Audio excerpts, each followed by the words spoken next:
அனைவருக்கும் வணக்கம். உழைப்பாளி சொந்தங்கள் அனைவருக்கும் வணக்கம்.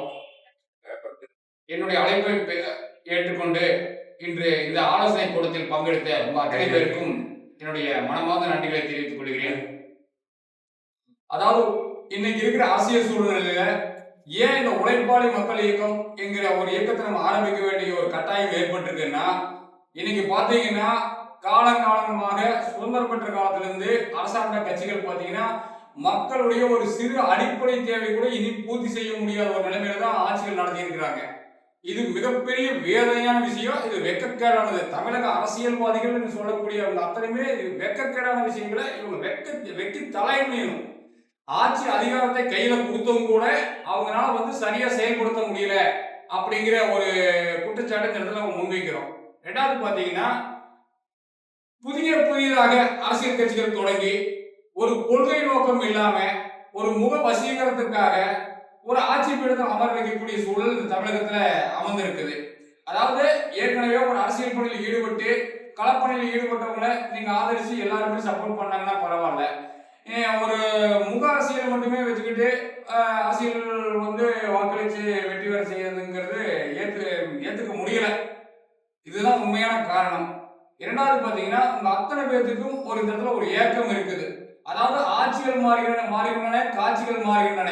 ஆனா நம்மளுடைய வாழ்க்கை தரம் மட்டும் என்றும் மாறவில்லைங்கிற ஒரு மிகப்பெரிய ஆதங்கத்துல நீங்க அத்தனை பேர் இருக்கிறது நல்லா தெரியும். இதை மாற்றக்கூடிய வகையில வரணும்னா நாமளும் ஒரு அரசியல் இயக்கமாக மாற வேண்டிய ஒரு கட்டாயம் இந்த இடத்துல ஏற்பட்டிருக்கு.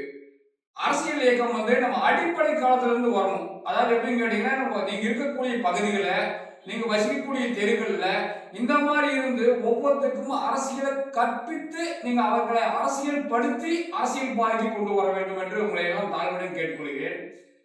ரெண்டாவது பாத்தீங்கன்னா உழைப்பாளி மக்கள் இயக்கத்தினுடைய முக்கிய குறிக்கோள் என்னன்னு கேட்டீங்கன்னா, அதாவது என்றாவது ஒரு நாள் இன்று நம்ம தொடக்க புள்ளியா வைக்கிற ஒரு புள்ளி என்னைக்காவது ஒரு பெரிய வட்டமாக மாறும். அந்த வட்டமாக மாறும்போது நம்ம அத்தனை பேருக்கும் ஒரு ஆட்சி அதிகாரம் என்கிற ஒரு பிடி கையில் இருக்கும். அந்த அதிகாரத்தை பயன்படுத்தி இந்த ஏழை மக்களுக்கு அத்தனை பேருக்கும் ஒடுக்கப்பட்ட அத்தனை பேர் மக்களுக்கும் நம்மளால முடிந்த உதவிகளை செஞ்சு அவங்க அத்தனை பேர்த்தையும் காப்பாற்றணும். அதாவது ஒரு மனிதன் மட்டுமே தான் ஒரு சொல்களை வெளிப்படுத்தக்கூடிய ஒரு ஆற்றல் நிறைந்தவன். அந்த மனிதன் இந்த உலகத்தில் இருக்கிற அத்தனை உயிரினங்களுக்கு சேர்ந்து வாழணுங்கிற ஒரு அடிப்படை உழைப்பாளி மக்கள் இயக்கத்துக்கு இருக்கு. அதுதான் அடிப்படை கொள்கையே. அதாவது சுயமா சிந்திக்கக்கூடிய ஒரு மனிதன் உலகத்தில் வாழக்கூடிய அத்தனை உயிரினங்களுக்கும் சேர்த்து அவர்தான் வாழ வேண்டும், அவர்தான் ஆட்சி அதிகாரத்தை செலுத்த வேண்டும், அவர்தான் அவங்களுக்கான உரிமையை வழங்க வேண்டும் என்கிற குறிக்கோள்ல நம்ம உறுதியா இருக்கோம். ரெண்டாவது அரசியல் கட்சிகள் நம்ம ஒரு அரசியல் கட்சி வெற்றி பெற்றவர்களையோ இல்ல தோல்வி பெற்றவர்களையோ நாம விமர்சனம் செஞ்சு அரசியல் பண்ணி என்னைக்குமே ஜெயிக்க முடியாது. அந்த மாதிரி அரசியல் பண்றதுக்கு நம்ம வரல.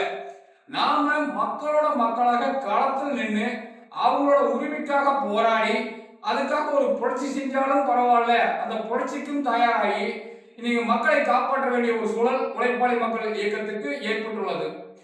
அதே மாதிரி பாத்தீங்கன்னா நாட்டில் எவ்வளவோ பிரச்சனைகள், அதாவது இவங்களுக்கு எல்லாம் செய்யக்கூடிய திறன் இல்லை.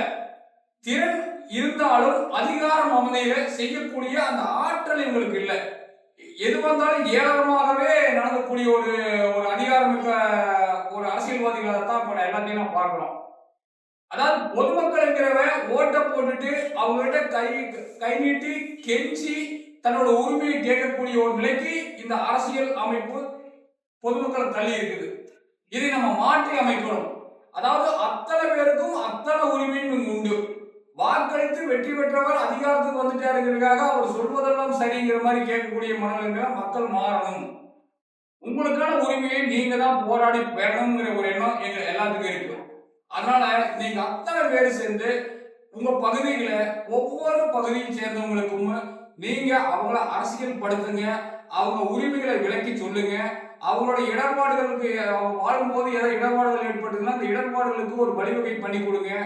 அப்படிங்கிற ஒரு அடிப்படையில் தான் அவங்க அத்தனை பேருக்கு இந்த இடத்துல ஒரு ஆலோசனையா நான் வழங்க வந்திருக்கேன்.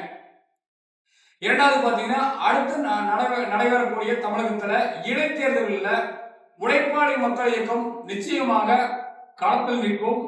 வாய்ப்பு இருந்தால் போட்டியிட கூட தயாராக தான் இருக்கும். அது எந்த மாற்றுக்கும் இல்லை. 5 தொகுதி இடைத்தேர்தலையும் உழைப்பாளி மக்கள் இயக்கம் போட்டியிடுகிறது. அதுக்கு அடுத்து நடைபெறக்கூடிய உள்ளாட்சி தேர்தலில் ஒவ்வொரு பகுதியிலும் மாநகராட்சி, நகராட்சி, பேரூராட்சி, ஊராட்சி போன்ற அனைத்து பகுதியிலும் அனைத்து பதவிகளிலுமே உழைப்பாளி மக்கள் இயக்கத்தினுடைய உறுப்பினர்கள் இடம்பெறுவது அவசியமாகிறது.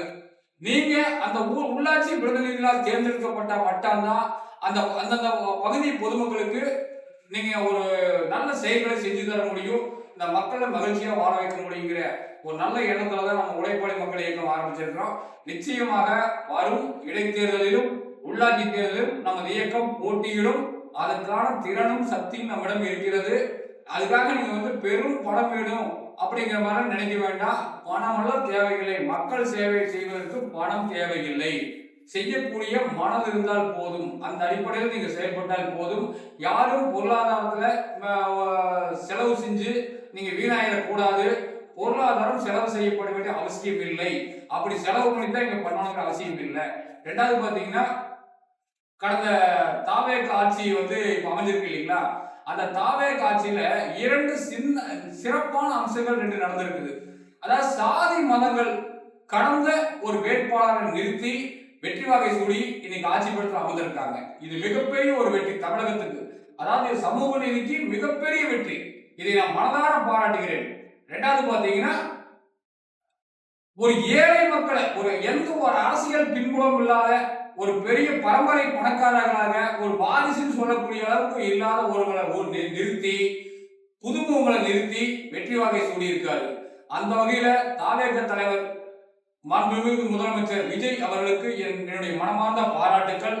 அதே நேரத்தில் பல ஆண்டுகளாக அரசியல் களம் கண்டு ஒரு தோல்வியுற்ற நிலையில் மனம் தளராமல் போராடி மீண்டும் இந்த ஆட்சிக்கு வருவோம், இந்த தமிழக மக்களுக்காக நாம் இருக்கிறோம் என்று போராடி கொண்டிருக்கிற அனைத்து எதிர்கட்சிகளுக்கும் இந்த நேரத்தில் என்னுடைய நன்றியை தெரிவித்துக் கொள்கிறேன். நன்றி, வணக்கம்.